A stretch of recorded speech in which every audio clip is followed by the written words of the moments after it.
Ask you to have the roll call. Chairman Sparks, Here.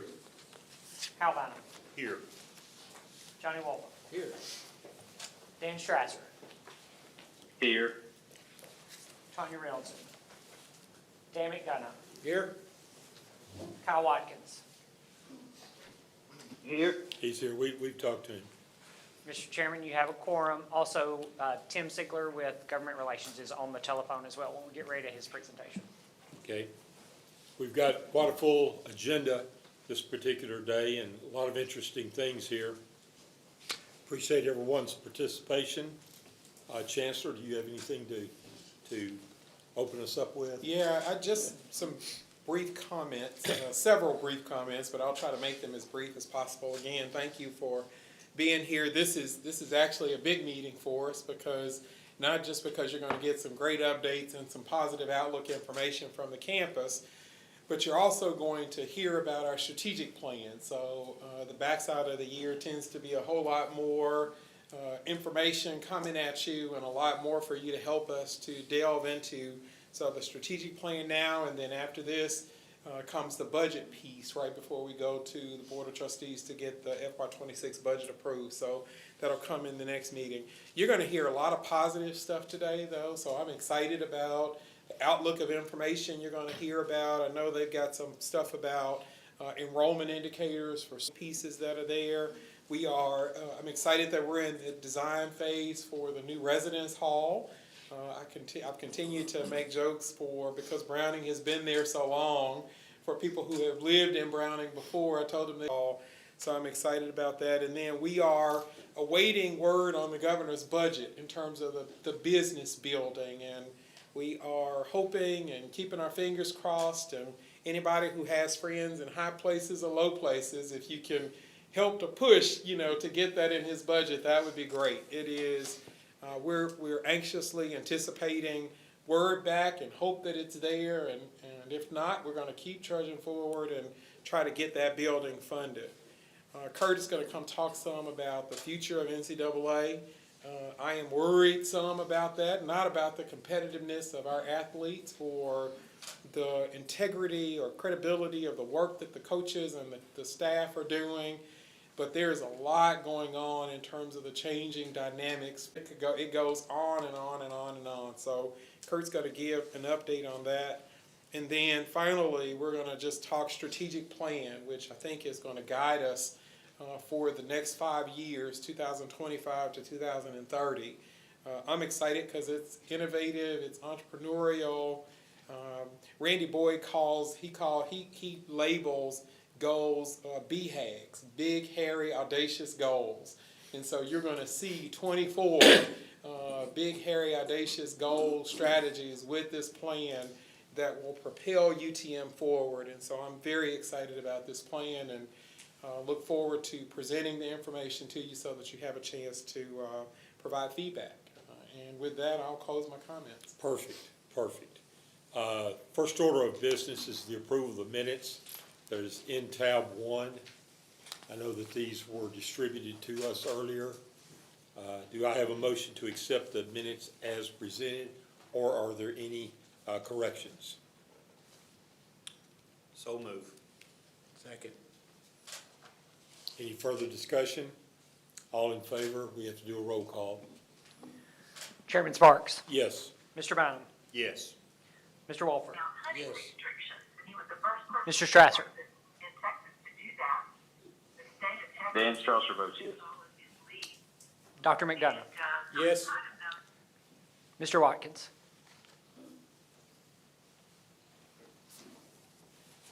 And it passed. Okay. Tim Sigler is on the phone with us. He is going to be talking to us about the legislative outlook. It is in tab 2 of your book. Tim, we welcome you and appreciate you taking your time to tell us exactly what's going to happen with the legislature in 25. And I'm laughing as I say that. That's quite, that's quite the setup. I appreciate that. I will get as close as humanly possible. But thank you, and hello, and thank you to everyone for allowing me to join you today. My name is Tim Sigler. I serve as the Assistant Vice President of Government Relations and Advocacy for the UT system. Just a little bit about me. Earned my bachelor's degree from MTSU. Began my career in the Tennessee General Assembly nearly 14 years ago.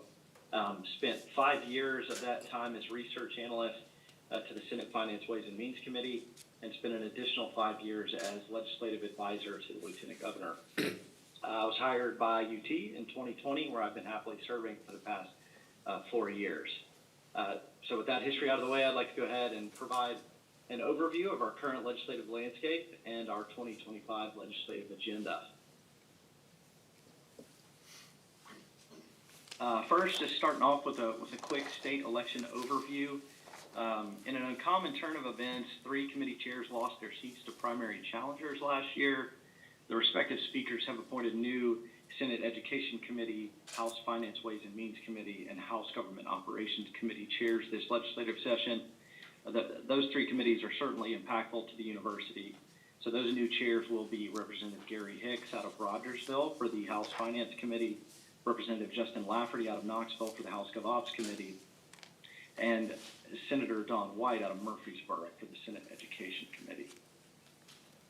As far as campus representation, there were no notable changes due to the House or Senate general elections. And as I'm sure you all are aware, Senator Stevens and Representative Darby remain the campus representatives for UT Martin.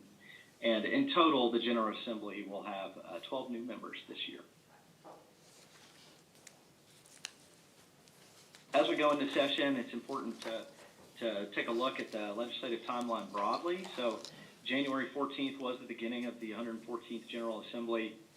January is when mass bill filing occurs for the legislative session. This year, February 6th will be the bill filing deadline for both chambers, so we will be on the lookout for bills until then. In February, the governor will release his proposed budget and highlight key investments for the coming fiscal year. Following that, President Boyd will make presentations to the respective chambers regarding the governor's FY26 budget and any investments that are made in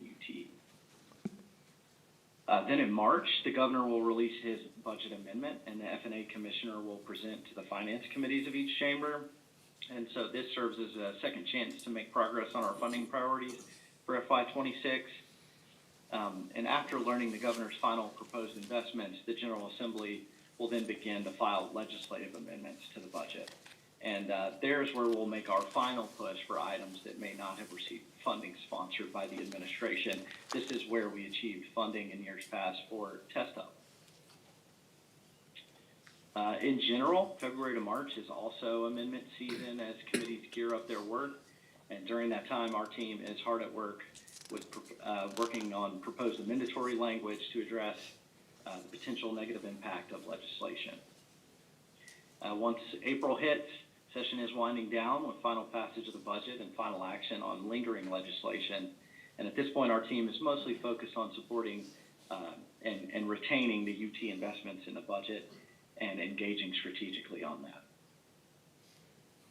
After session is concluded, UT begins implementing system-wide newly passed laws, and internal discussions then begin regarding our next legislative agenda, and we begin advancing that agenda at that point. In general, roughly 2,000 bills are filed at every legislative session, and our team reviews every bill filed as the first line at determining what legislation may have impact on the university. Typically, a third of all bills filed are tracked by our team. As session progresses, as they either have direct impact or open the right part of Tennessee Code and a title that could have impact if amended.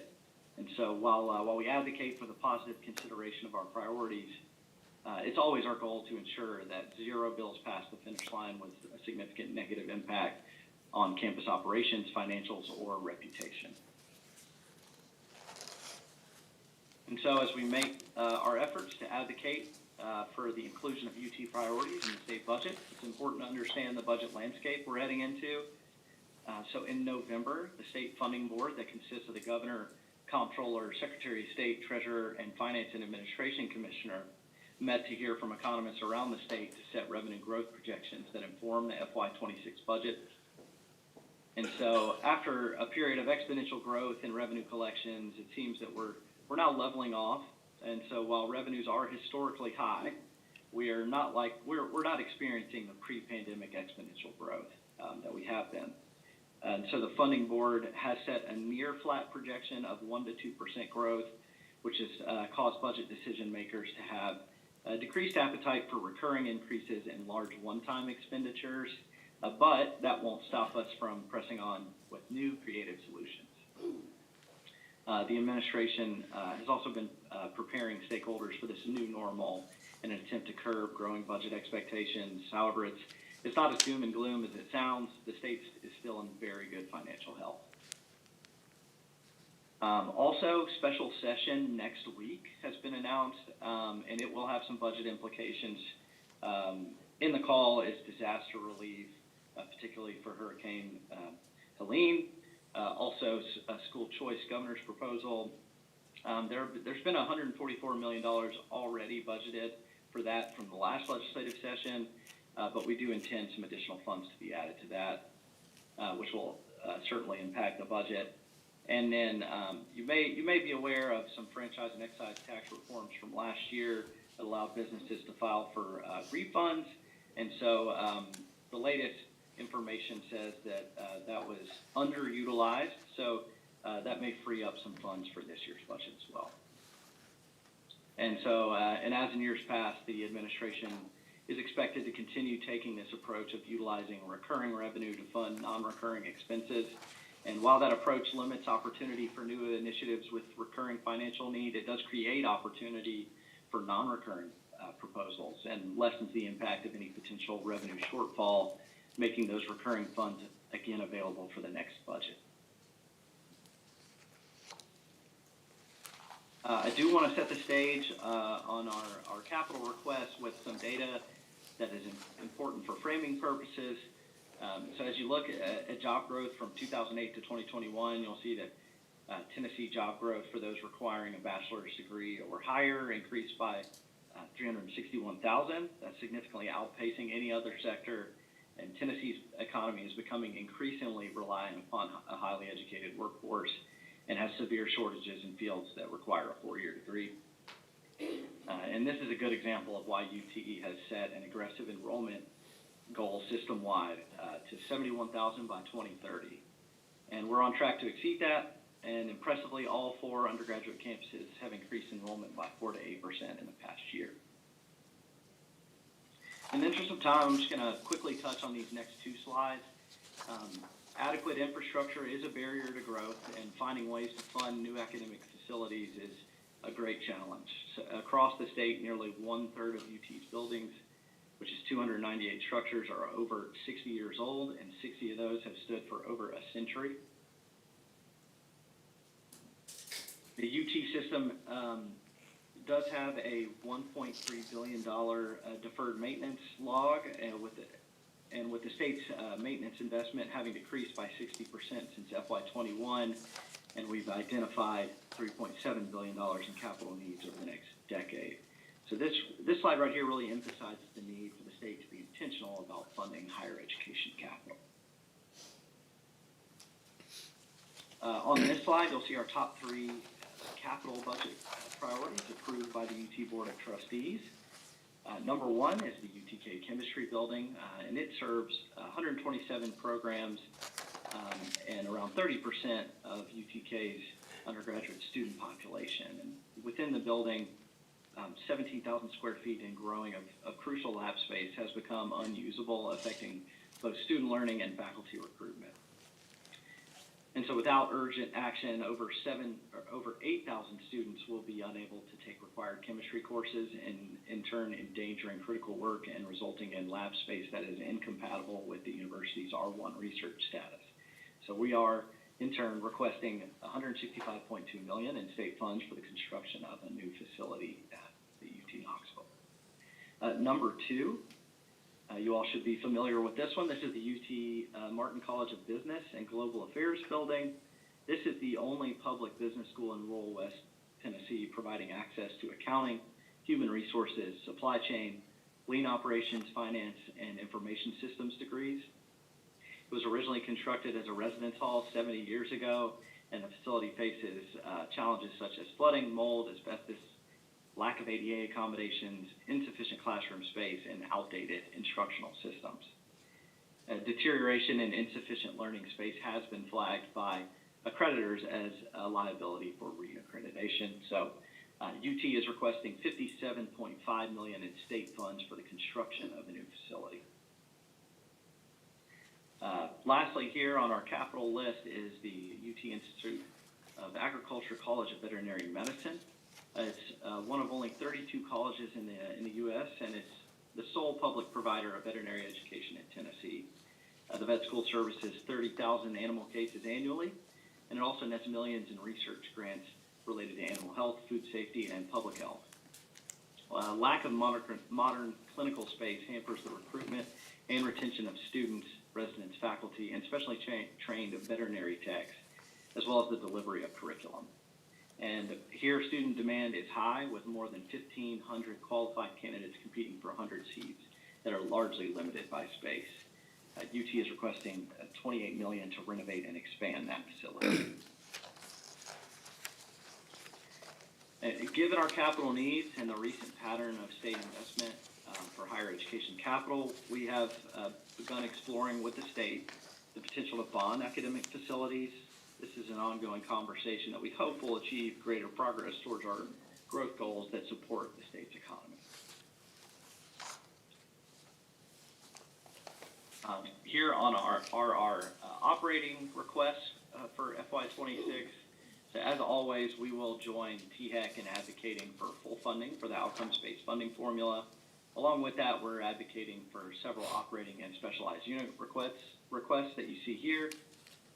So for UT Southern, you may be aware that UT acquired Martin Methodist College in 2021, which created UT Southern. Since then, enrollment has increased by 50% with a 10% retention increase. UT Southern has not been a part of the higher education funding formula, though, so its funding has not been adjusted for that enrollment growth. So UT is requesting $1.7 million recurring to reset UT Southern's base appropriation before entering into the higher education funding formula and to avoid starting in the formula at an inadequate funding level. We also have the UT Institute of Agriculture Precision Agriculture Initiative. UTIA is positioned to not only be a global leader in precision agriculture research, but also address a homegrown issue facing Tennessee, and that is farmland loss. Tennessee is projected to lose another 2 million acres in farmland over the next 3 years and lacks a comprehensive resource to quell those losses. So farmers need access to emerging technology and expertise to help them leverage resources more efficiently and keep Tennessee farmland functioning and profitable. So an investment in the UTIA Precision Agriculture Initiative makes advanced technology accessible for Tennessee's agricultural community with an intense focus on agriculture innovation, efficiency, profitability, and sustainability. So for that initiative, we are requesting $3 million recurring. Lastly here is for our medical non-formula units. So currently, medical units are not included in the higher education outcomes-based funding formula and need a funding mechanism to account for regular cost increases. The Department of Finance and Administration, UT, and THEC are exploring a more predictable operating increase model for medical non-formula units, and those include the UT Health Science Center and the UT College of Veterinary Medicine. We're hopeful that that methodology will be used in the FY26 budget. And lastly here, just want to go over a few trends that we're expecting to see this legislative session. The first one here, school choice. As mentioned previously, the governor's plan will return this legislative session, particularly in next week's special session. So we will be watching that to see if there's any spillover into regular session as well. Financial aid will also be an item we expect to see. So with the continued influx of sports wagering revenue, we expect measures to be considered that will utilize that funding source. The THEC and public higher education institutions across the state are have worked together to explore ways to utilize the funds to expand support for students with a range of considerations from removing burdensome policy barriers to increasing the Hope Award amount and the Tennessee General Assembly Merit Scholarship. Campus safety and firearms. So campus carry is always an item our team is looking out for. And as in previous years, members will likely file measures to increase the presence of firearms on campus, and we'll be watching for those. Value of degree. There has, in recent years, been an increased focus on measuring and aligning accountability measures to student outcomes from various degree programs and increased scrutiny on low-producing programs. So a potential for legislation in that arena as well. Accreditation. So with the passage of legislation in Florida that mandates institutions to sue their accreditors under certain circumstances, and last session's bill to give higher education institutions in Tennessee the option to sue their accreditors if they require a violation of state law, we expect the possibility of additional policy efforts regarding this topic this legislative session. And just in general, the loss of accreditation as a defense against certain legislation has become less convincing to some policymakers in the state and the country. Lastly here is R&D competitiveness. So the state has increasing interest in recruiting high-tech R&Ds and innovation jobs to the state. They view universities as key to supporting those companies, and we agree. So the Department of Economic Development has proposed funds to support R&D partnerships between companies and universities, as well as to better attract federal R&D funds to Tennessee. So we will be a strong supporter of that concept if it is included in the governor's budget. But with that, I will go ahead and conclude, and thank you again for allowing me to join you today. And if you have any questions, I'd be happy to answer them.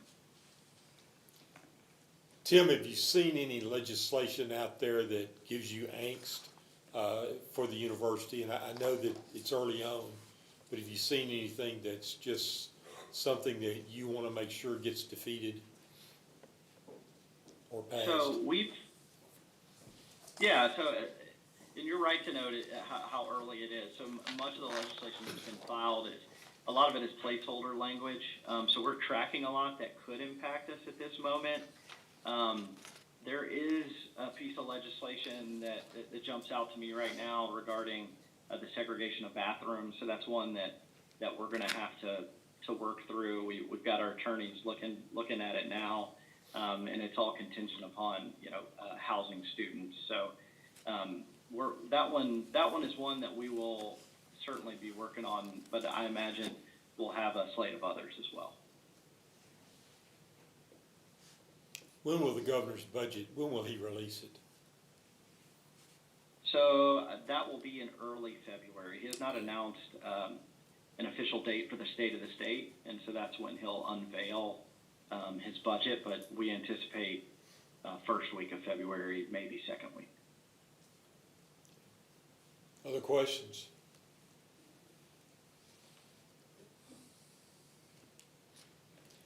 Tim, we appreciate it very much. Very helpful and informative. Yes, sir. Happy to do it, and thank you for having me. Thank you.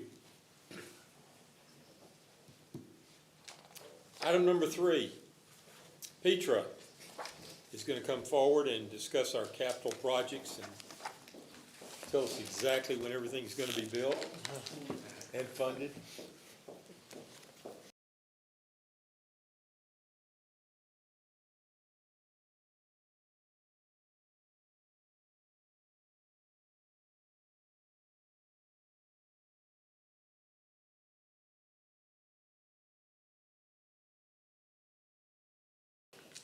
Coming time. This presentation will give an update for some of our existing projects, an overview of funding requests, and a glimpse of capital projects on the horizon. The Hall Moody Administration building system upgrade is a state-funded capital maintenance program that deals with our HVAC, plumbing, electrical data, things like the bones of the building. And it's currently underway, and we're looking at possible completion in early 2026. We have combined two phases of the building. We were able to secure funding for one phase, and then subsequently the next year, we were able to get the second phase done so the complete building could be done. So we're looking to complete that building, and with both phases combined, it's about a $14 million project. The Test Hub, which is the Tennessee Entrepreneurial Science and Technology Hub, is also a state-funded project. It's a partnership with the TCAT,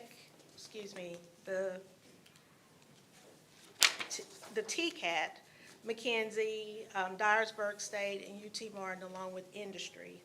And so it will provide an opportunity for collaboration to occur there. And we have a groundbreaking, I think, coming up. It's, the groundbreaking is scheduled for next month. Okay. Towards the end of next month. 28th. With an anticipated completion in 2027. Okay. And that's about a $19 million project. The athletic facilities improvement projects, we have two things that are falling under that category. We have the baseball field project that is underway. We're working and pushing very hard to get it completed by the first game, which is next month on the 19th. So we are very hopeful that that is completed. And then we also have the Student Life Gym project, which is converting the Student Life Center into a weight room for football. And we are anticipating completion of that this summer. Looking at your face on that one, Art. No, I think of Student Life as the building right over here, but you're talking about. We're talking about the Student Life Gym, Yeah, I got you. yes. And both of those projects are donor and campus funded. Okay. We also have safety and security enhancements, which also came from the state. That came in two waves, and that's focusing on control access, door hardware, video surveillance, cameras, and lighting. And the completion of that is expected to be June of 2025, so by this summer. And combined, those are about 1.5 with both phases, with the remaining funds that we have available. So then when we start thinking about campus funding requests, Tim did allude to and mention the College of Business building. We are very hopeful that that project is included in the governor's budget. Hopefully, we'll know that in early February when that announcement is made. It is number 8 on the THEC list of projects, and it is UTM's number 1 request. So we'll see how we fare with that project. We also are interested in getting a new residence hall building. And it will be a demolition of Browning Hall, and we would actually want to build in that same location. We have sought bond funding for that project, and it has been approved, and the designer selection process is underway and awaiting State Building Commission. So we're hoping to move quickly on that project. Define quickly. As quickly as we can I in mean, capital what projects. do you think? So we're looking at a fall 28, is that right? Of having Of having, residents? being able to move into the residence halls. Isn't that right, Andy? 28-ish? 27, 28. Well, ideally it would be 27, but, so we do with ish on capital projects, so we're Okay. looking at timelines. Back on your College of Business, I know that there's some accreditation issues there.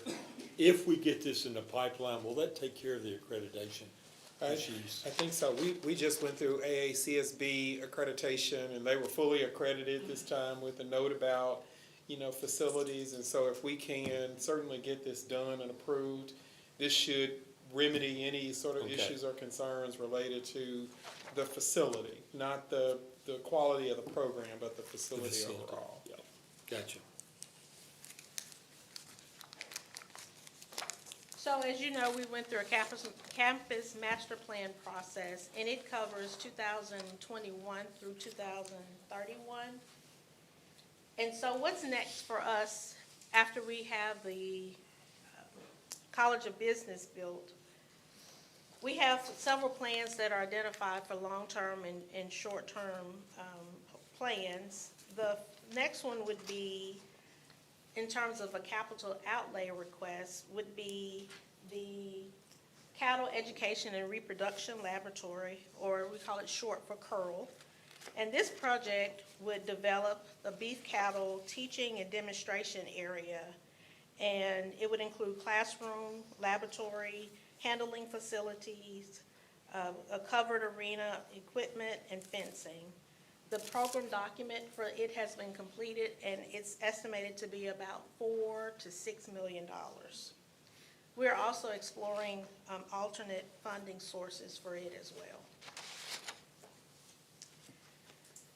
Next on the horizon would be the Student Health and Counseling Center, and that would be the construction of a new Student Health and Counseling Center to replace the existing one that was built in 1959, and it was a residential style structure. The program document is underway and near completion, and it is estimated to be between $5 and $8 million.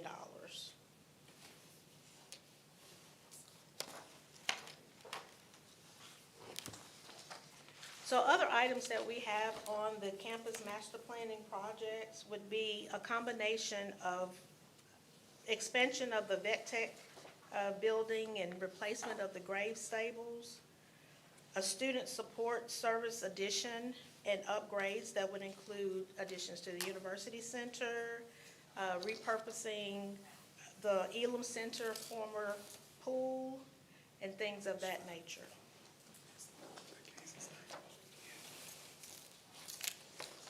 We would also want to have additions to the EPS building and the renovation there to change some of the existing systems in that building, but also to enhance teaching and office spaces in what is currently the EPS building.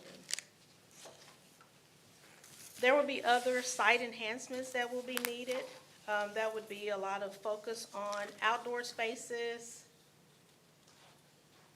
things that would be enhancements for the gateway, a trail connection, wayfinding enhancements, pedestrian corridor, just a number of things.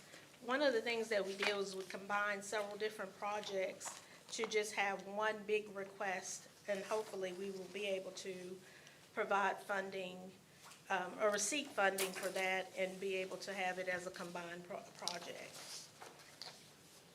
And of course, we've had the Fine Arts building that we would like to have a hall and theater renovation. We're also looking at reimagining how that building would be used. And so that's currently including a number of different phases that will support the fine arts. So those are a lot of the capital outlay requests that we have. But then we would think about the maintenance request. Tim mentioned that there are several buildings that are throughout the system that are very, very aged buildings, and that means we have very, very aged systems. So some of those things would be an HVAC replacement that we would want to do, upgrades that are needed in several different areas. And then building envelope projects. We would want to cover multiple areas with that envelope project, including the Perry Children's Center siding replacement and humanities buildings and Chris Paul. So we have a number of different buildings we would want to replace or give attention at that time. And then we would also want to replace the chiller in the at the North Plant, which services a large capacity of what we have operating on our campus. And lastly, there's no shortage of projects that we need. So we have a listing of capital maintenance projects that we would want to do, including fire alarms, elevators, storm and sewer lines, and also phase 3 of the Clement Hall project. So we are phase 2 now, and so we would want to complete that building. So again, there's no shortage of projects. State funding will help us keep addressing our needs. We would also have to explore funding to address some of our critical things if we don't receive the funding from the state in a time that will allow us to keep things going on our campus. So do you all have any questions? I just make a comment in the latter part there, we talk about maintenance. I'd be real careful not to let that report get out. Sound like we're falling in, and I don't think that'd be a good image for the college students to see. I understand it's reality, but that's the part we don't see. It's kind of a downer on the upgrades. Yeah. Yeah, I will say a lot of this is really ongoing maintenance, right? We have, Tim Sigler was able to kind of point out many of the buildings, and especially the academic buildings, are older. And so as you run into that, you want to make sure that you keep going. We don't have anything that is an emergency right now. We don't have an HVAC system that's out, but it is, we want to continue to make sure that we keep buildings comfortable and that they look really good so that learning can happen. So I agree with you. Yes. Back on the Elam Center, the pool, what are they gonna do there? And that may be a question for Kurt. So the plan is to fill it in and have it as a multi-purpose space for a lot of student life programming, but also it could be actually rented out for different sports that could use it, or it could be a practice facility, indoor practice facility for softball as an example, or just, there are a number of events that we can do in there. We can also have additional classes in there that expand some of the things that Health and Human Performances could offer in that area. So it will just create indoor space that could be both instructional and recreational.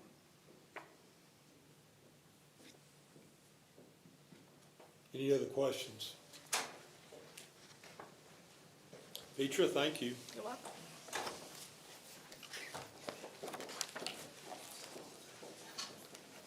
I'll call the Vice Chancellor for Athletics, Kurt McGuffin, to the front. Now, in 8 years, this has never worked for me, so I hope it does work. Right, Lindy? So I appreciate the time to spend with you today, and I get maybe once a year to meet with you. So I do want to go over a few accomplishments of athletics over the last year before we get to the really controversial stuff with the NCAA and the settlement that we're trying to decide on some of the future of our programs. But athletic accomplishments this year, I need to add another back to football because that should be 4, and I'm really proud of that program. And even a week after that game, Coach Simpson says, we're gonna advance in these playoffs, because 2 of those 4 years we went to the NCAA FCS playoffs, won a game, first round game on the road, and hopefully we'll continue that. OVC men's basketball championship last year, and just a little trivia nugget here. There's 353 Division I teams. Not all of them offer football, but a majority of them do. UT Martin was one of 4 that won both a football and men's basketball league championship in their respective leagues last year. Women's basketball, another NCAA tournament appearance. Stunt, a new sport for us, which just last spring, the NCAA classified it as an emerging sport, which means if more universities add stunt, it can become a championship sport in the future. We have 32 young ladies on our stunt team, which has grown just in its 18 months of existence. So very happy with that group. And then we finished 5th in the OVC Commissioners Cup, which is our highest in our history. The other group, that one thing I left off here, the OVC's highest award that they give to student athletes is called the Student Athlete of the Year. They give it to 3 males and 3 females. And just this last year, Jonathan Zuenas from men's golf and Izzy Patterson from soccer. So we had 2 of the 6 that the OVC awarded this year came from UT Martin, which is this is our 2nd time having 2 of those in a year. So very good. Athletes in the classroom, I can't thank our student athletes enough, our academic people in athletics, as well as our coaches, to really push academics for athletics. You know, you look at fall of '24 in the AD's honor roll, 287 this last fall, ending last fall. So very proud of them. The perfect 4.0s, the OVC gives out the Medal of Honor, and you have to have a perfect 4.0 for both fall and spring. So we set a record last year, but coming off of this last fall, we had 73 4.0s in our athletes in the fall. So if those 73 get 4.0s in the spring, that 31 gets shattered. Pretty amazing job by our athletes. Over the course of the last few years, before fall of 18, we were below a 3.0. This last year, last semester, tied our record with a 3.33 GPA for 467 eligible athletes that we have in athletics. Peter mentioned a lot of our facilities. I do want to run through them real quick before we get to the settlement stuff with NCAA, because I know you're all excited to hear about how much it is going to cost us. Time out. How many athletes did you say? We have 467, and it'll be on the slide here, eligible athletes. So that's what we count towards our academic stuff. Now, we have GAs, student assistants, and others that we count as well. These are some completed projects. Men's basketball locker room was completed, I think it was the first week of their playing season this year. We did the women's basketball locker room right before COVID. The baseball hitting facility was done in the summer, which is being used quite a bit right now because we can't be on the field, and it's a good spot for them. Peter mentioned the field and the fence. The fence started going up yesterday, right, Dana? And hopefully it will continue and try to get done by February 19th. And then again, Peter mentioned the Student Life Center weight room. Those pictures of the new men's basketball locker room. Here is the hitting facility, some of the field work being done at baseball. We also redid their bullpens as we were doing the field project. So baseball got quite a bit of enhancements that they probably haven't gotten over the last few years. Some of the things that Peter mentioned is just some athletic projects that we hope to continue to raise money for. Athletic projects funded a little differently, but we need some of these things. The track still, Bob Carroll upgrades, rodeo, equestrian upgrades. We'd like to cover the outside arena there to probably bring in some more revenue for the Ag Pavilion. And just some things that athletics we work on every year to try to get a facilities where we think they need to be. She did mention that Student Life Center weight room. That's the drawing of what it will be. So if you remember, football's weight room is in the basement of that building. It's about 7,100 square feet. Moving it up to the gymnasium up above will give them about 13,000 square feet. So almost doubling their space. And we use that for football, baseball, and equestrian. Those are our sports that have 30-plus athletes on them. So that's a good space for them. Running through that. Fundraising, obviously very important to us. Facilities and extra fundraising just to supplement our coaches and our budgets for our athletes. You know, our goal in athletics, I think, should always be at least $2 million. We didn't quite hit that last year, but in previous years we've had done that.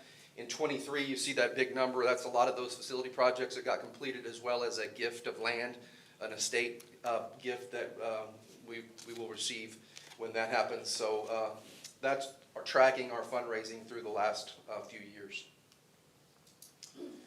This slide I always show, and then I'll get to the good stuff. This slide I always show is the number of student athletes we have in the blue over the course of the last few years. And that orange number, the orange line, is those athletes that how much outside dollars our athletes bring in. So out of the 467 athletes we have, about 170 of them are on what we call full ride scholarships. The rest of them are partials or walk-ons. And that 5.27 number is the number of dollars that the partials and walk-ons from outside money, mom and dad, Pell, anything that to come to school here where they can come to school here. And I think that's a really good mark that our coaches maximize our rosters. And I think that's what we've done the last few years. Now, with some of these changes that could happen, that's a little scary, and I'll explain it now. Is everybody familiar with the House settlement? House settlement is an NCAA. It's a lawsuit brought by student athletes. One was the last name of House. That's where that came from. It is basically suing the NCAA for name, image, and likeness marks of their personal thing. Okay? The House settlement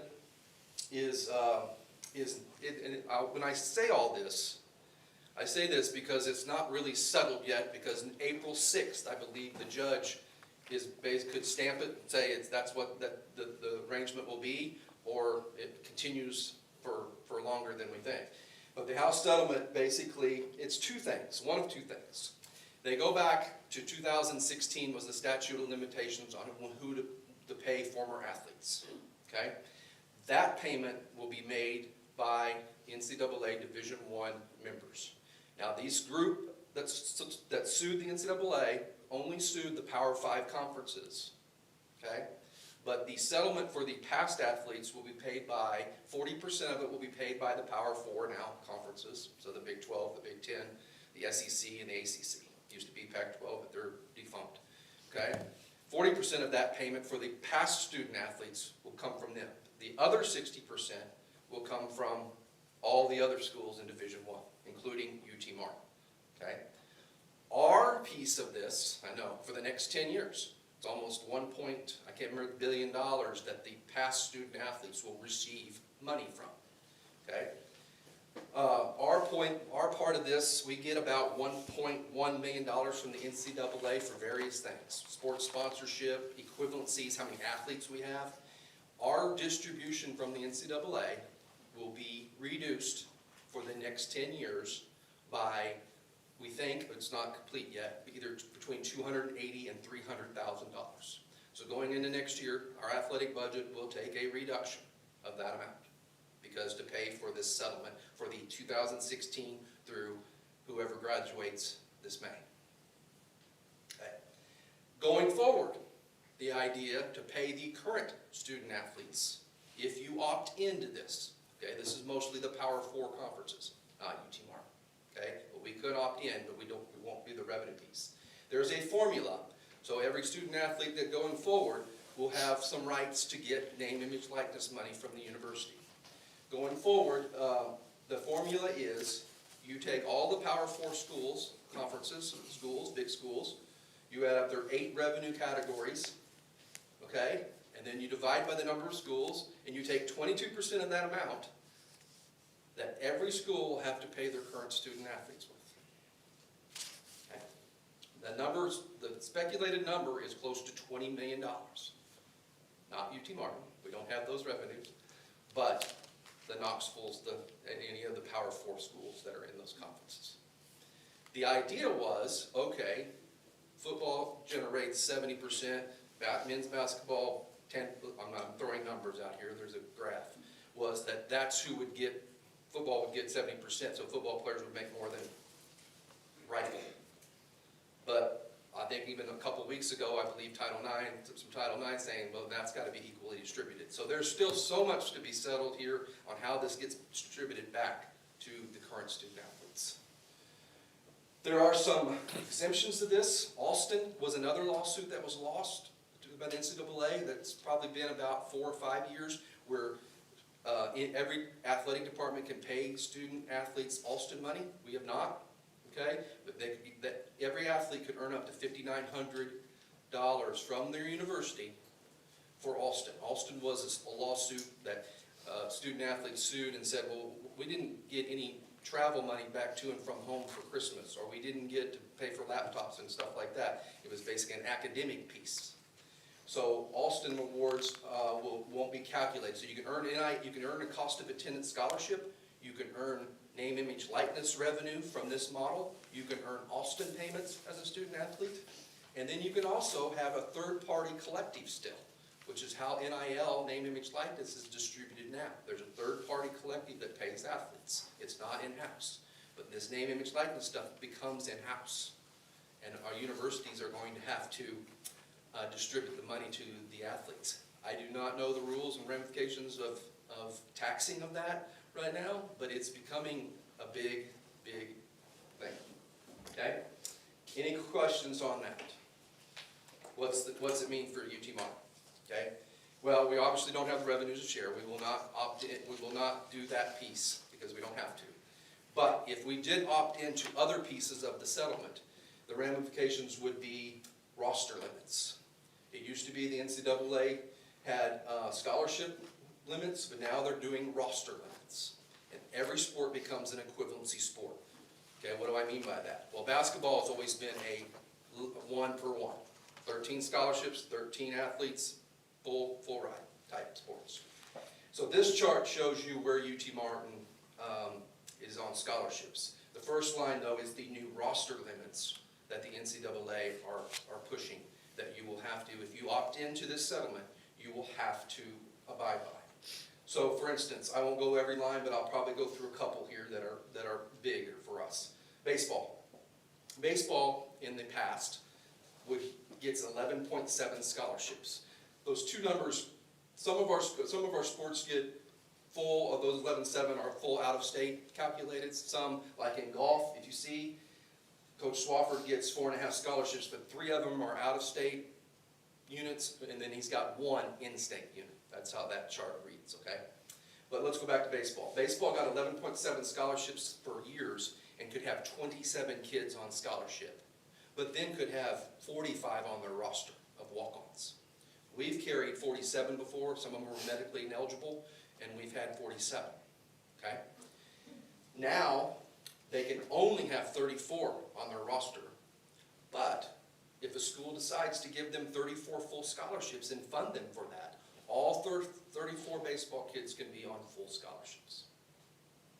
Okay, now we probably won't be able to do that here at UT Martin.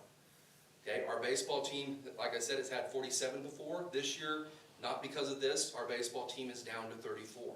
Some of that was a financial decision by the coach. You know, a walk-on still costs us money.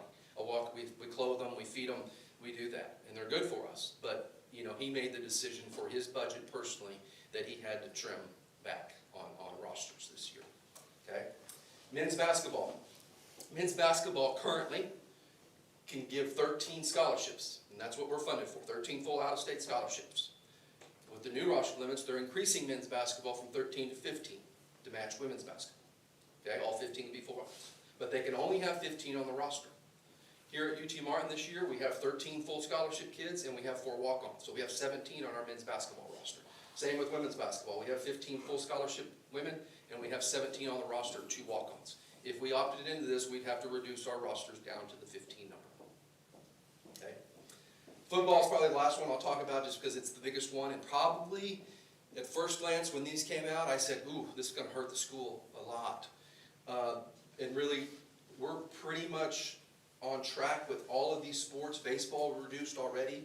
Men's golf, they've always carried 11 or 12, you know, so we reduced a little bit there to 9 if we did this.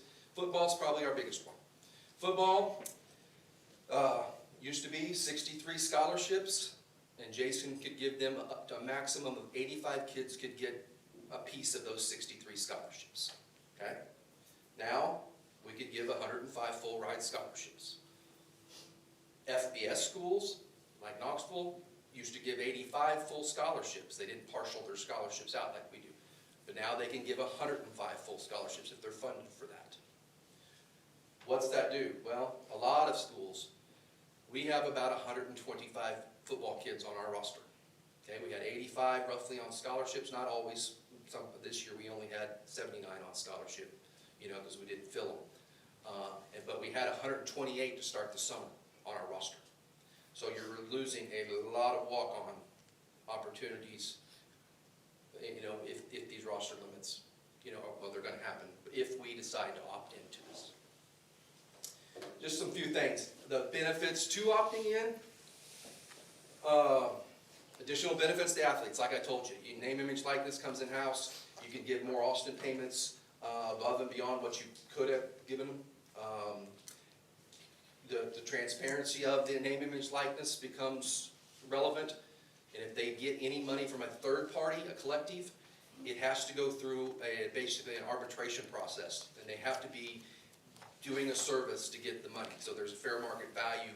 Like if Joe Smith went to the local car wash and got $10,000, what's he doing for the local car wash to promote, you know, local car wash? That they have to have a service involved with this, where I think sometimes now that collective can pay a kid and they don't have to do anything to earn the money on the name, image, likeness piece. You get the 10 years of protection that you would still get opting out, because we're still paying.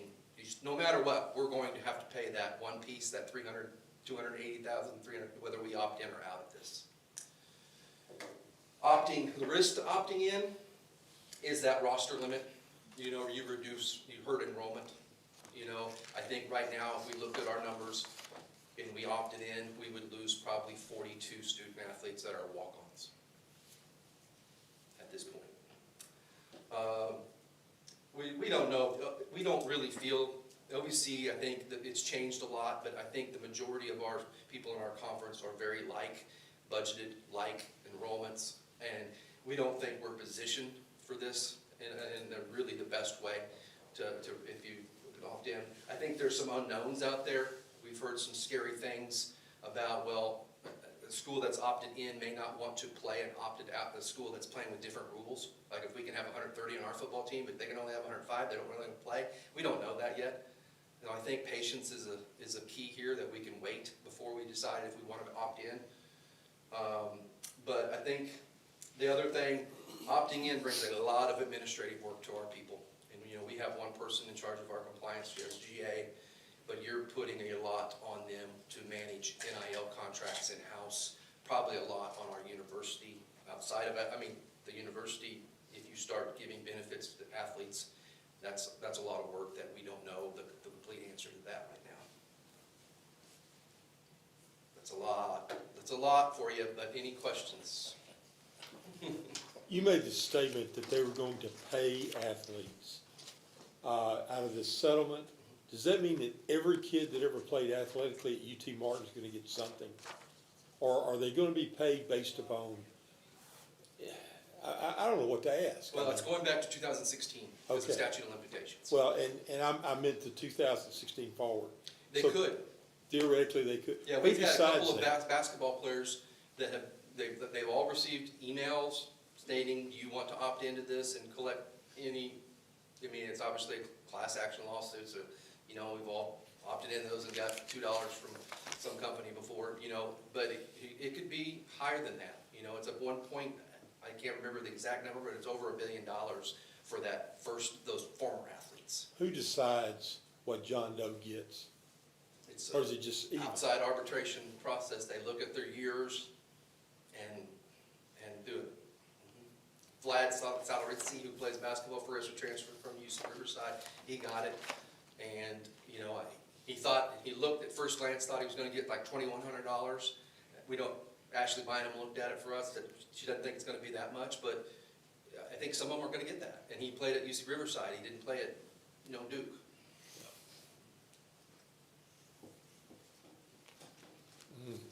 Kurt, with the transfer portal, how are we doing this year on football? Are we losing a lot of guys, or? Lost a lot, yeah. Yeah. I think that's, success does that. We had 5 defensive linemen that could have returned to us, which was probably our best unit last year, and they all went higher. I mean, one to Wisconsin, one to West Virginia, one to Virginia Tech, I believe, and it's name, image, it's money. They got money to go, and good for them. And it's just, I wish they would allow, I mean, this is me, it's probably recorded. I wish there was still some ramifications, I mean, to help us, you know, as far as, I wish freshmen got to stay, maybe stay 2 years, at least one school, and because we put a lot of investment in recruiting kids. You know, we had to replace 35 kids off our football team. And we brought in a lot of mid-year transfers, we have signed 5 freshmen. But I really feel for freshmen, this is Kurt McGuffin talking, freshmen, since COVID, it's really hurt opportunities for freshmen in a lot of sports. It really has. Kurt, is there any way, the kid that went to Wisconsin, you know, he only got to go to Wisconsin for one reason. He performed at UT Martin. All conference. And we gave him a scholarship, the whole thing. Why didn't Wisconsin have to repay us for that? I mean, if they go to one of the Power 4, and I know they're gonna say that they're as broke as UT Martin, but Wisconsin could probably fund 2 years' worth of tuition to UT Martin, and it'd mean a heck of a lot more to us than it does to them. 2 years of UT Martin tuition, but tuition is like 1 year of recruiting budget for Jason Simpson, let's put it that Yeah. way. You know, so that's a good point, it's a good question. I mean, Yeah. I don't know what all this is going to bring.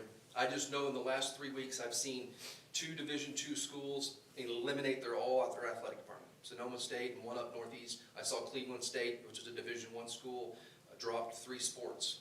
Some people think that could happen, you know, because what the NCAA kind of went with sports sponsorship, we have to have 14 sports at UT Martin. They kind of said, you know, I mean, so, you know, I think there's going to be a lot of answers. I mean, not a lot of answers, but people are eliminating things because of this. Maybe it's an excuse, but I don't want to eliminate anything, I want the opportunities, but, you know, and I think opting out, and I think Dr. Freeman would probably agree, we can be patient.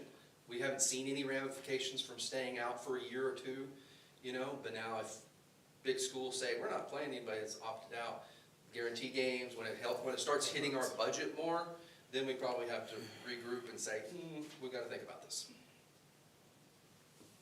Do we have athletes here now that, are all of them getting some money above a scholarship or some of Oh, them? yeah, we have some cost of attendance, and we, you know, we do have some that are above their full scholarship, yes, correct. Cost of attendance is that piece between their full scholarship, books, tuition, fees, and it's a little bit more to get them home, to do other things. Yes, we do have some of those. But we're not buying new cars. No, I will say this, we have a collective that is separate from UT Martin, it's an LLC, and we do have some kids on name, image, likeness money. That's what I'm asking. We do, yes, we do. We're one of 3 in the OVC that has a collective outside that do. Now, is it a lot of money? No, it's under $50,000, you know, in the total, but it is by the book is what it used to be, is an outside collective, that's an LLC, you know, type thing like all the other schools, the bigger schools have. Yes, we do. They're not getting cars though, because it's not enough money to buy a car. Any other questions? I know we got more on the docket today. Maybe some of the former athletes will donate their money back to UT Martin. Depends on if they've dropped 4 different schools, we don't know what the loyalty is, so the transfer portal. That's a problem too. Thank you. Thank you. Kurt didn't say, but if we needed about 10 extra points in the men's basketball, and we'd be undefeated in the conference. I think we've lost 4 games by 1 point. Okay. Destiny and Brad are both going to come forward and give us an update on enrollment and retention. Yes, thank you for having us this afternoon. We have good news for spring, good news for retention and persistence, and really positive news as we're tracking towards fall of 2025. So for spring 2025, I'll say these numbers were as of Tuesday night. Tuesday at 5 p.m. was our drop deadline for non-payment, which is the most stressful day of the year if you work in enrollment. But we had a great year. Just so many people pulled together to help students. Of course, the bursar's office and the financial aid office really leads that effort, but a lot of support from admissions, student success, our regional centers online to get those students there. So all that to say, the numbers have fluctuated a little bit since then. So we did drop 70 students for non-payment on Tuesday, which gave us this 7,060 number. But since then, we've added back a net of 32 students. So we're actually, as of yesterday, at 7,092. So all that to say, positive all the way around. You see the 9.5% increase represented on the screen. We are right at 10% now with those few that are added back. So you'll probably remember we were at 8% increase for the fall, and then spring year over year, we are right now right at 10%. So really, really proud of those numbers. Graduate enrollment increased for the first time in a while. We've had really good graduate enrollment, but it's been flat for the last couple of years, but we did see an increase this spring year over year. Big increase on the undergraduate side, and we are now over 9%. This is 8.8, but we're now just over 9% in the FTE, which I know really has the biggest budget implications for us for spring enrollment. Some notable increases among those populations. Of course, undergrad, Brad's going to talk about the retention, and that's huge. But returning undergraduate students, we did see an increase of 5.5%. We also saw an increase in first-time graduate students, which is positive. Dual enrollment, that team continues to work very hard. We have a 22% increase in dual enrollment students this spring over last year. For dual enrollment, we have 59 high schools that we work with throughout the state and region. We had several new schools added for this spring. We had First Assembly Christian School in Memphis, Lebanon High School, McKenzie High School, and Union City High School add this spring. So we're continuing to cast that net even wider than it was in the past. And then for transfer students, we are up about 18.5%. I know we had a big group of students from the transfer portal that impacted that number. A lot of football players, always proud to work with athletics to get those students into UT Martin. turn it over to Brad for the persistence and retention update, and then I'll come back and talk about fall 2025. Good afternoon. I'm pleased to share some really positive data with you today. First, I want to go over data definitions just briefly to make sure we're speaking the same language. When we're talking about persistence, we're looking at fall to spring. Students who started in fall and either continued into the spring or graduated that December. Retention is fall to fall. And then as we start to think about progression, when we're thinking about completion rates, progression are the students who achieved that next designation at 30 hours for sophomore, 60 for junior, 90 for senior, or completed. So if we look at over the last 3 years, our persistence related to retention, it's a strong early indicator. Whenever we keep them from fall to spring, we're much more likely to keep them from fall to fall. So you can see right there, we had a record year last year where our retention for first-time, full-time freshmen was at 76.96, or right at 77%, which as far as I am able to tell is the highest in the institution's history. So we're really proud of that. We want to keep that positive momentum going. And one of the ways that we do that is to make sure that we're tracking all throughout the cycle. We don't just look fall to fall, we're looking at these fall to spring rates so that we can continue to show these gains. So as of just recently, the last data that we had, our fall to spring persistence rate is 2.3 points ahead of this time last year, which is fantastic. That's a point-to-point metric, and we're ahead of last year's spring census at this point as well. When we're looking at all of our undergraduate headcount and persistence, retention, and progression, we can see that not only are we retaining students at a higher rate, not only are we doing that via our persistence metrics, but we are progressing them at a higher rate too. So we're really starting to see that these students are completing in a more timely fashion. That's going to help our 4- and 6-year graduation rates as we go through. This is our overall undergraduate persistence related to our retention. And again, in all metrics, we're ahead of last year at this time and ahead of last year's census, even though we don't have final numbers just yet. So we're really doing a strong job there as an institution. What has led us to some of these things? The short answer is what we're doing is starting to really work. So I think we need to keep doing that and doing more of it. We've had an increase in funding and personnel for student support. Our QEP and Title III initiatives are really starting to bear some fruit. We've had increases to our scholarships that Dr. Freeman spearheaded along with Destin, and we've had a revision to some of our scholarship retention metrics, which helped us to keep students here. We recently had gen ed and some catalog updates that the Faculty Senate has been working on fairly diligently. That's really helped a lot too. We're growing in all brackets, not just fall to fall. We're thinking much more granularly about how we keep students from semester to semester. And then our data definitions and our data tracking has gotten much, much more user-friendly is probably the nice way to say it, so that we can really see where some of those gaps are and go after these areas where we can improve the experience for students. And then I also want to mention the fact that we've got a great campus partners who are really pushing for enrollment and retention. No one unit does this alone. It takes a campus to serve these students. So any gains that we're seeing as an institution belong to everybody here, and I just want to bring that home as well. Destin?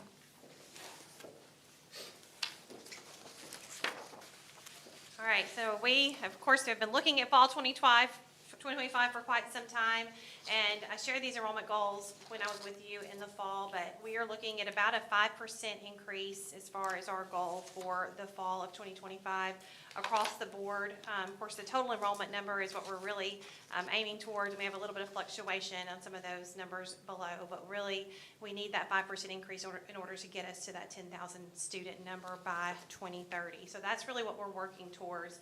And we also did build in a slight uptick in our retention goals as well for fall of 2025.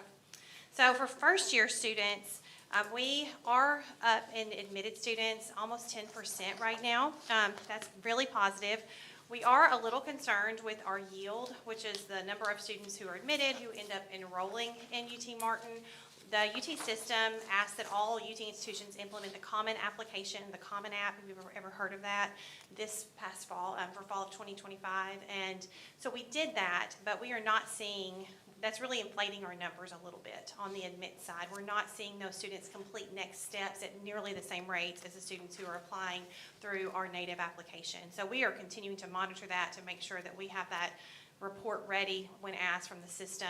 And I'm not sure what the future of that will be. The UT Board of Trustees wanted us all to be on the same application, so this really satisfied that, and honestly an easy way because it's already there. You know, it's an easy application to join, but we're not seeing those students complete their housing applications or complete their intent to enroll surveys, letting us know their plans at nearly the same rate as the students applying through our regular application. So we are just keeping a watch on that.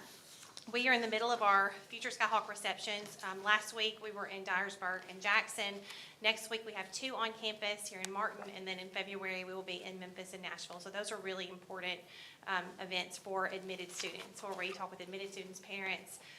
We love having all of our deans and departments represented, financial aid, housing, student life. So lots of people come, and we kind of bring UT Martin to those students at that point, and we really usually see a big uptick in yield in that time. And we do have a new housing application this year, and so that really just launched this month. And so we sort of had to shift some things with the housing application. So we're not really able to have a good comparison with those numbers for first-year students yet, but things are looking very positive there as well. First-time transfers, this is really early in the cycle for them. We don't usually start getting very many transfer applicants until April, May, June, July, even August. So it's still very early, but we're about where we were. We're down about 20 admitted students.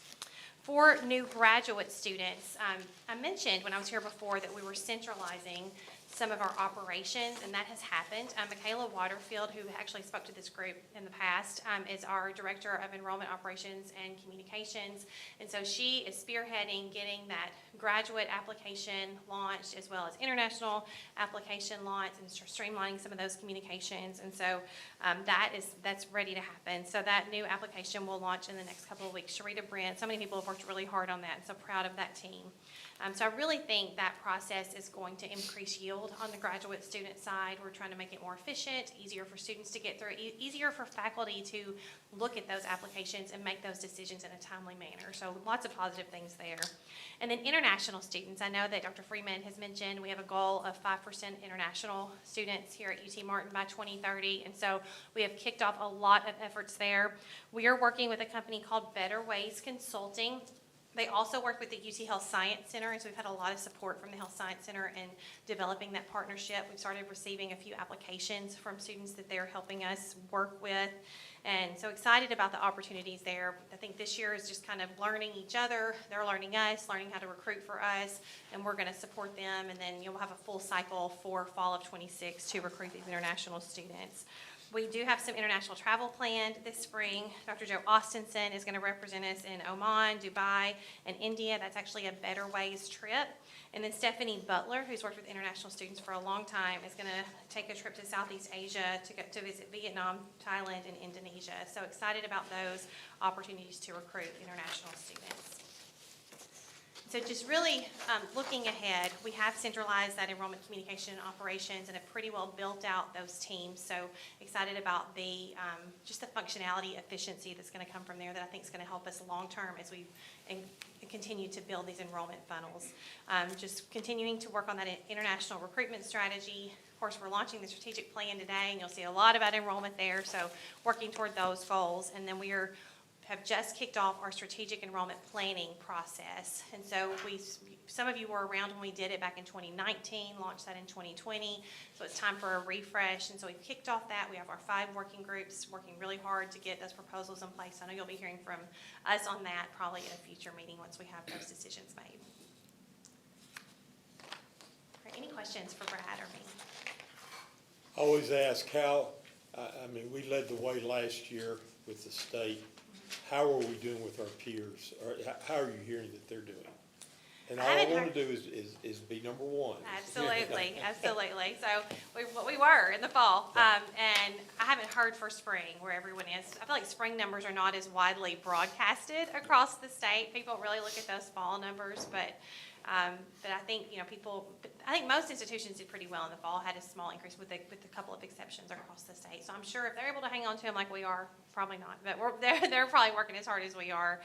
It's looking pretty good across the state for the college going rate. I'll tell you what, both of you have done a great job.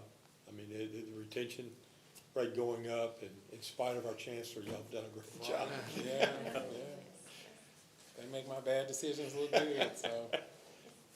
Sometimes the side effects and benefits of some of the things you do are unnoticed. I went to the Jackson event last year, And at that, again, I got to talk to Dr. Roberts, of the college agriculture, and asked him if he was familiar with this research cow that was able to manufacture. Yes, we'd love to have one, but we don't have the money to buy that cow.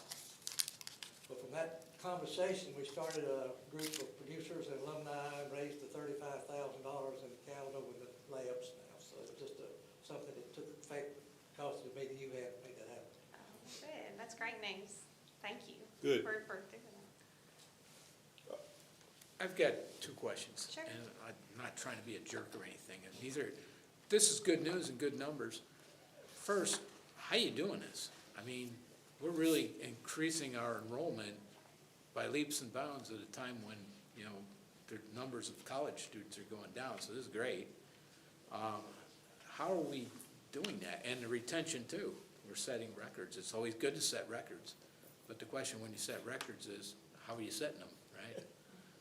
Yeah, I mean, the short answer is a lot of hard work. I really think our fall class for '24, it was the first cycle in which we really had 3 years to build the enrollment funnel ourselves. So just to make this answer as short as I can, previously we worked with a third party called EAB to build our funnel, to do our name buys. They hosted our application for admission, and it helped us get a quick increase. If you've seen the fall of 2019 numbers, you know, were really strong, and so that helped us. But they didn't really know us, right? They were casting a wide net. They're doing that for a lot of institutions across the United States, working with them. And so worked with Dr. Cavalier to bring all of those operations in-house. And that's where we have this enrollment operations team now that's doing that on our own, actually saving us money. Then it's less than we actually spent with EAB. But we were able to put our own spin on a lot of those marketing. So I really think that's a big part of it on the funnel side of things. And then just keeping the students here, you know, working so hard on the retention side. It's a whole lot easier to keep a student here than it is to recruit a new one, a whole lot more affordable to do that as well. And so just continuing those efforts, and if we can just continue to build that funnel and then keep those students here, we should be able to see these increases that we're hoping for. Anything to add? The only thing I would say is that whatever institutional planning happened before I was here, my position didn't exist 3 years ago. So the foresight to think that we needed to have an area that was focusing primarily on retention, although folks were working on that, it wasn't somebody's wake up in the morning, think about this first job. That's what I do. And so when we have a position that does that, it frees other people up to be able to contribute to that effort. And by no means did my unit or myself do any of this on our own, but having someone who does that work with admissions, I think that certainly helps, and it makes it easier for us all to pull in the same direction. And as I said, whenever I was looking at those retention slides, or showing you the retention slides, this belongs to everybody. It's not just, you know, student success or academic affairs worked hard to make this happen. The whole campus, our centers, our online folks, everybody's really pulling in the same direction to make that work, and I think that's why we see some of those gains. And the strategic enrollment plan that we did implement in 2020 with the new academic programs, the larger net with marketing opportunities just has helped us tremendously, which is why we need to continue those efforts and then add in new efforts as well, which we've got groups working on now. Excellent. Good. Can I ask a second question? Yeah, absolutely. And this is a harder question. And I'm fully supportive of going to 10,000 students, and I'm fully supportive of going to increase our international students. But if our international students increase to 5% of our population, particularly if we're at 10,000, in the past we had quite a few international students, but we also had an ESL program, and I don't believe we have one right now. Is this going to be a problem when we have quite a few international students? Are we going to reinstitute a program, or are we just going to fly without one? There are no plans at this point, and Dr. Cavalier, you may want to add to add an ESL program. Our admissions requirements require a certain level of English proficiency. I think in the past, I wasn't here then, but what I understand is that the students could, if they didn't have that proficiency, could do our ESL program, and then we would make them proficient in that way. So we are not planning to have that, but we do have those admission standards where they're supposed to meet that minimum benchmark for English language proficiency. And Dan, if that was never eliminated, it was suspended because we just didn't have students. So if after the first class or two, we decide that they absolutely need that, we'll get that up and running again. Yeah, I think that's the really good thing about, the evolution even of the strategic plan and the strategic enrollment plan is that it continues to evolve. It becomes a living document only because you're looking at it, measuring the data that you're getting, measuring the impact, and then making adjustments to it. And so I think the English as a second language, the ESL program, could become a result of what we learn as we get students in, and then we, pivot into that direction as we understand more about the data. Excellent. And we did build into the new international plan an English instructor with an ESL background. Probably, I think, 2 years down the road, Dr. Cavalier, if I'm remembering correctly, once we get a critical mass of students with that type of training, and would add another one once we get to a certain point. Excellent. Thank you. Any other questions? Thank both of you very much. Chancellor? Yeah, before I go up, I will just say that Destin and Brad will not say this, but it is a yeoman's job to be able to increase retention enrollment by just 1%. And I've said this before, but it is incredibly difficult to get movement in the way that most campuses have, just getting a 1% increase. Some of the increases we've seen have just been phenomenal and off the chart. And that team, that enrollment team, the campus deserves a lot of credit for that work. It is just tremendous, tremendous work and effort by everybody across campus to get us there. My nudge at the end of this has really been because the foundation was already there for us to see the increases that are there. So I'm proud of that work and the folks who are involved. So Good deal. I'm going to actually get up and stretch for a second and not sit at the table to do the next part of this, because it is about the strategic plan and making sure that we can move forward on the strategic plan. This is the next sort of phase of our plan. Most of you know we had a plan that was 2020 to 25. We had an iterative plan, a 2.0 plan that was 22 to 25. So now we are at 2025. It is time for us to go to the next phase of this for 2025 to 2030. The name of this plan is Watch Us Soar. And so I know you have it in front of you right now, and we'll kind of follow along and go. There are 4 major themes with this plan, and when I charged the committee who helped to develop this plan or led the effort around developing this plan, we looked at 4 major themes. They were around people, meaning employees, our students, our external stakeholders. Places were going to be important, the physical environment, infrastructure for the campus, as well as those virtual places were going to be important. Achievement had to be important in this plan, and so you're going to see it throughout the plan as well. Achievement for us means academic and also leadership success.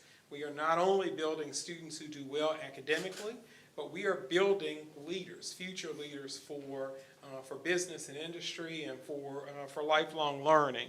And then the last part of this is for partnerships. You're going to see quite a bit for partnerships in this strategic plan as well. Partnerships with higher ed partners in this area, in this region, and throughout the state. You'll see partnerships with business and industry and how we do it really, really well. Partnerships with our alumni, our donors, and other stakeholders for our campus. And so embedded in these are these 4 major areas through people, places, partnerships, and achievements. So this process was a incredibly vetted process. We took 8 months to go through the process, 265 individual contributors, focused on, worked on, contributed to this plan overall. We did everything from SWOT analyses, the strengths, weaknesses, opportunities, and threats, to focus groups, to surveys, to town halls. I feel like we gave a lot of folks a lot of opportunities to be able to contribute and talk about and contribute to this plan and talk about what they wanted to see in a plan. Of course, this is the next phase of it, to get advisory board approval and then the Board of Trustees will be here in February, and the final component of this is to get Board of Trustee approval in February as we get ready to implement this plan. But very much a well-vetted plan, in my opinion, and lots of feedback from the campus and this community overall. These are the 5 goals connected to the plan, and so as you kind of look at these and read them, I do want to just share with you, we have 5 goals. There are 24 strategies overall. I seem to believe that we could do 24 things over the next 5 years versus doing 85 things, which tend to happen with strategic plans. So there are 24 strategies overall. There are each one of the strategies, and I'm very proud of this, each one of the strategies have targets connected to them. So you will see that we are reaching a goal, and you'll understand very well what that goal is. And then they have metrics connected to them as well, because we want to make sure that we know where to go to measure whether or not we've been successful. And so each one of the strategies have a target and a metric connected to it. There are 3 different categories of strategies that you will see. The first category are things that we're already doing that we want to improve on, right? Those are things that are already happening that we say, gosh, we can move the needle if we do this just a little bit better. The second set of strategies you'll see are things that we are not doing at all and we need to develop. And so you will probably see some that don't have a baseline on it because we need to develop it. And as I said, because this is a living, breathing document that we will continue to refer to, you will see us create baselines after we develop these different things that are within the strategy. And then the last piece of this are things that we are just starting and we need more time. So some things that have happened. I'll give you an example. We talked about developing a Chancellor's Leadership Academy. That's coming on board. We don't know yet what we don't know, and so those things are starting, and we need more time to understand and develop and pivot as we need to. The ESL program, Dan, is another one of those that we just don't know what we don't know, and once we figure it out, we will pivot and do what is necessary. These goals talk about, as you can tell, sustainable enrollment growth. They talk about delivering exceptional education and service. You see words in here like enhancing the physical and virtual spaces. You see words like strengthening existing partnerships and collaborations in West Tennessee as we become and continue and remain a staple in this community. How do we do that very well? And then you see statements about celebrating faculty, staff, student excellence, especially as it embodies the university's mission overall. So those are the 5 goals that are listed out there. I'm going to give you just a flavor, so I could go through all 24 and we would be here until tomorrow. But I'm going to give you a flavor of some of these strategies and some of the targets that are here so that you have some idea. This first one is about sustaining enrollment growth by investing resources to attract and support a wide range of learners. The first strategy that I'll point you to, Destin already alluded to this, and that is the 5% enrollment jump. It is around creating a comprehensive strategic enrollment plan, incorporating components related to recruiting undergraduate, graduates, transfer, adult, and also place-bound students. We know already, in order to get to 10,000 students, we've got to have 5% growth every year from now until 2030. That is built into the plan so that we will invest based on what is there. And so that 5% is there. The other piece of this is around performance disparities for the highest retention risk groups that you see listed. They are those students who are Pell, first generation students, and also our veteran and military. And you might ask yourself, gosh, why did we pick those groups? It is first because they are part of the THEC performance funding formula. And so if those students improve, it really does enhance what the state wants in terms of those students. And our strategy is pretty simple. You go after those students who have the highest retention risk. And so we see that in at least these 3 categories, and they are outlined here with actual goals connected to how we want to increase in those retention rates for those students overall. The second goal is about enhancing institutional reputation by delivering exceptional education and service to all UTM constituents. The strategy that I want to point out from goal 2 is actually around a supportive and accommodating learning environment for training faculty and staff in a broad range of teaching practices and philosophies. The principle around that is most faculty will probably admit, gosh, I know this discipline really, really well, but the difficult thing is who teaches faculty how to teach. And so this gives them an opportunity to continue to learn in innovative ways and through the Center for Teaching and Learning. So the development of the Center for Teaching and Learning, we have a tremendous faculty member who came out of the political science department, Dr. Adnan Razul, who is director of that center. Our goal is to have at least 50% of our faculty attend a session or a training that comes out of CTL.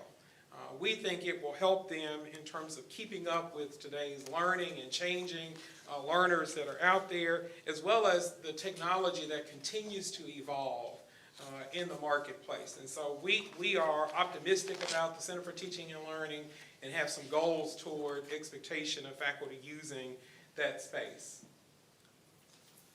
Goal number 3 is about enhancing physical and virtual spaces to ensure that we are meeting the needs of future learners and educators. We've listed on here, the strategy that I've listed on here is about a housing plan that addresses aging facilities, improves residential living options, and enhances the residential experience. This piece about housing, we know that our students who are residential students have higher retention rates. They have higher number of attempted hours, a higher number of completed hours that they are doing. Because that is true, moving that marker becomes even more difficult, but we think we can do it through our residential life programs. So part of this is maintaining a 95% occupancy rate. A lot of this is increasing new beds. At 10,000 students, we will have to have a place for them to live. And I've said to Dr. Luter time and time again that as housing goes, so does our enrollment, because one of the basic sort of elements that they will need is a place to sleep. And so we've got to increase the number of beds that we have. We want to increase our first-year residential rate from 76.5% to 82% for retention, and then for all residents to 88% overall. So when I talk about big, hairy, audacious goals, borrowing from President Boyd's term, these are big things that will lead us into sort of this next generation of students that are coming to us already. Goal number 4 is to reaffirm our commitment to West Tennessee by strengthening existing partnerships and collaborations. So the strategy that I want to point out, the 2 strategies in goal number 4, is about encouraging faculty-led projects to strengthen ties to the region. Northwest Tennessee will only be successful if UTM is successful. And I will even expand it to say West Tennessee will only be successful if UTM is successful. So encouraging our faculty, because we have expertise here on our campus, encouraging them to do community-led projects around some of the most complex issues will be imperative to the success of business and industry here in our area. We have that expertise here. We have students, and this provides a training ground for our students in these faculty-led community projects that are there. And so we want to strengthen and encourage faculty to do more of that if we can. The second strategy is around cultivating a network of advocates and supporters to advance the university's mission and strategic priorities. Simply put, that means we want to have at least one advisory board per college that is identified, so that we can understand and keep a pulse on industry needs. The only way we'll know if our graduates are prepared is if we are talking to business and industry where our graduates are working so that we know that we're preparing them well, and then adjusting for what the future looks like. There are jobs that have not been created now that we will need in 5 years. And so talking with our partners in business and industry will help the institution continue to prepare for what is needed to move Northwest Tennessee and West Tennessee forward. The last goal, well, let's see. The last goal is goal number 5, and it is about promoting and celebrating faculty and staff achievement as it relates to university mission. We have to, it is so easy to talk about things that are wrong, but there's so many things that are going right, and we want to make sure that we are celebrating that achievement for both our employees and our students. What that means for us is we're going to expand ways to encourage excellence for faculty, staff, and students. It is developing a program that recognizes student excellence. We do a lot of that already. We have a Paul Meek Award that students get at commencement ceremony. We want to do more while they are here to acknowledge the work that they are doing. Creating badges for employees who complete various levels of training. It will help to continue ongoing training for our employees who are here. An annual report on faculty scholarship and creative activity. Making sure that folks know that we are working in a space that is adding to the body of literature out there, which is really, really important. And then the last thing is about career ladders for staff positions across the entire university.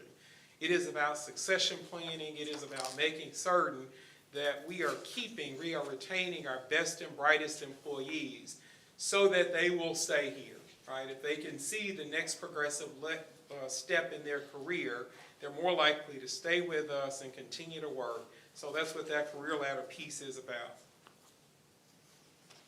So I will say in closing, and certainly happy to take any questions that you have, I am really excited about this plan. It is one that I think is entrepreneurial and innovative and creative and will take us to the next level. I'm most excited because it's not just my plan. It is not just me standing and talking about this is what we will do. I'm most excited because we've had 265 plus people that we've counted, not to mention the number of folks that have commented personally to me about it, but 265 people that have contributed to the bottom line of what this plan looks like. I've said it several times and I'll share it here again with you, and that is UTM is a first-rate, first-class institution that has a transformational impact on the lives of the students, the faculty, the staff who work at this institution. And so I am incredibly proud of what this plan looks like. We are the University of Tennessee at Martin, Skyhawks, watch us soar. I am happy to take questions. Very good. Those are 5 ambitious goals, but they're all obtainable with hard work. I think y'all have done a great job there. And I'm anxious to see 2030 when he gets here with 12,000 students. And Did you say 12,000? Yeah. Oh, okay. Let the record show that was Art Sparks. Any questions? John? We talked about earlier about the new dorm that's proposed. Yes. Comes on in 27 or whenever. Yes. That will not be a large number increase in rooms, correct? Or That is correct. So are we still looking for 10,000 students? Does the plan include additional housing and feeding capacity for students? Yeah, I am happy you asked that question because we will also need some help from Weakley County, from the city of Martin, from surrounding counties that are here to help us with the housing crisis that we could potentially have in this as well. We are talking with, as much as we can, private developers to say, gosh, we really need you to help us look at our enrollment numbers, look at the growth, and look at the plan for the campus in terms of where we are going. We think there's a real opportunity for you to invest here in this community in the surrounding community, and that people will come, that they will purchase, housing, and that it will not sit there because of some of the tremendous growth that we've had. But it's going to take the entire community to get to the housing needs and concerns that we have going forward.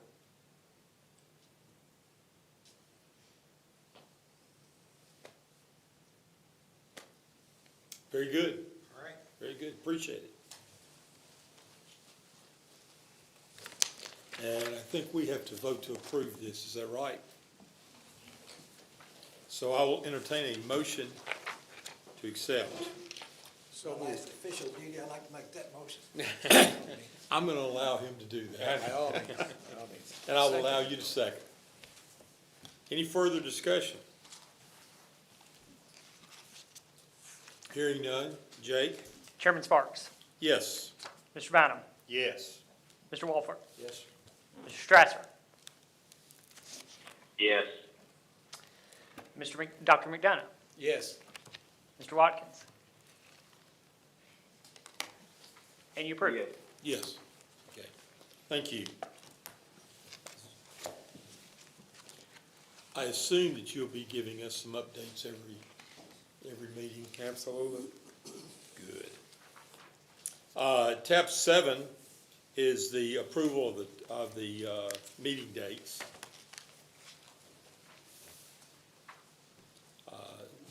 One left in May, September, and then the 26 proposed meeting dates. When is the UT board meeting here? It is the 27th and 28th February. Okay.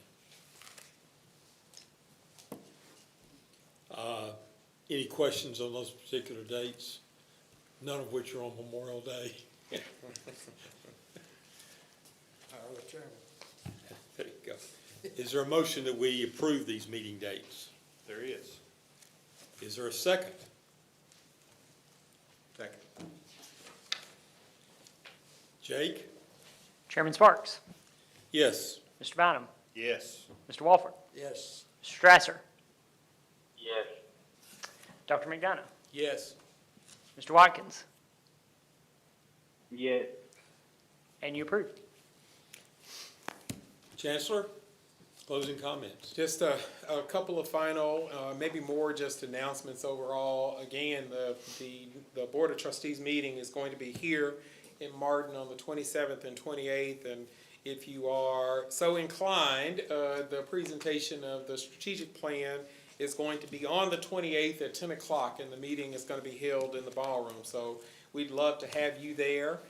We do have dinner planned with special invited guests, and so the advisory board, you should receive an invitation very soon to come and join the UT Board of Trustee members for dinner that night, and then I think we're doing the basketball game as well that night. So we want to treat them to some Skyhawk fun while they are here during that trip. The test hub, Petra mentioned the test hub. We're doing a groundbreaking on the second day of the board meeting on the 28th of February as well. It's going to be at 11:30. I think it's at 11:30 on that second day. You will receive an invitation for the groundbreaking of the test hub as well. So just look out for it if you're able and available to attend. We'd love to have you here for groundbreaking on that space. The next piece of this, and I mentioned this at the beginning, the next piece is around budget, and you'll see as we begin to get closer to final budget recommendations for the May meeting, you'll see us bring back information about the FY26 budget. We are in the process, the throes right now of planning. We've asked division heads to submit top priorities to us in documents. We're going to aggregate those up and try to figure out what we push forward for the next year, as well as any recommendation for a tuition increase for next year. So you'll see that as we go into the next session or the next meeting. The last thing I'll say is if you did not have an opportunity, and this is one thing I am really proud of, if you did not have an opportunity to come on campus this past Monday for ML King Day. We had over 300, almost 300 volunteers come and pack almost 20,000 meals. We not only had several folks from the university community that participated, but we had a lot of folks from the Martin community and surrounding area community who came and helped us to pack 20,000 meals for the homeless population here in the area. It is certainly something that I am proud of. I think it speaks well to this community. And so for the organizers, I know Cameron Eccles is here, and several other folks helped to organize that event. It is one that I was incredibly proud of, and I think speaks to the power and strength of our institution and what we bring to the table around being a part of this community, and particularly in West Tennessee. So very proud of that. And with that, I'll take any questions or allow you to close it out, Mr. Chair. Any questions for the Chancellor? I guess my closing remarks are, Johnny, I understand that there has finally been a replacement for you. Not sure exactly when they come on board or anything, so you may or may not be with us, but we have a replacement. You will be sorely missed. You've been an excellent board member. You are certainly welcome to come back at any time, and certainly welcome back on the campus. And I think Jake will be talking to you about your replacement and things like that. You'll have to probably spend a couple of 3 days with him, acclimating him on what's going on. Really don't have a lot of closing remarks other than to remind us as board members that we are the people that should be getting out and talking to people within our communities about all the great things that are going on at UT Martin.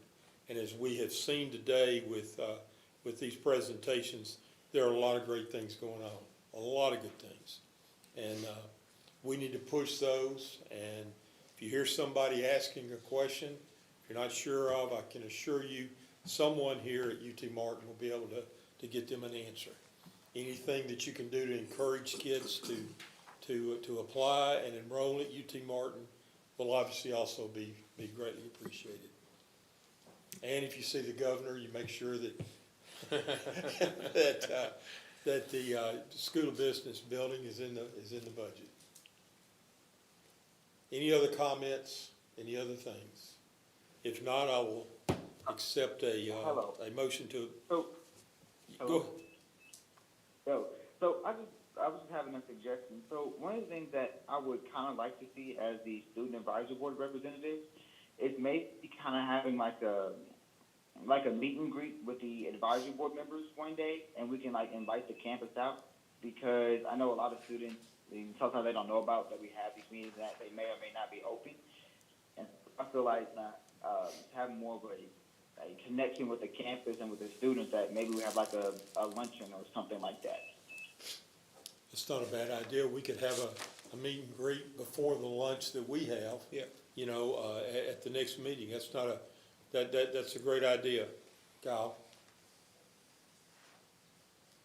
Any other comments? Then do we have a motion to adjourn? I got a nod from Hal. Did you pick that up? Motion by Bynum. Is there a second? Second. Okay. Mr. Bynum? Chairman Sparks, Yes.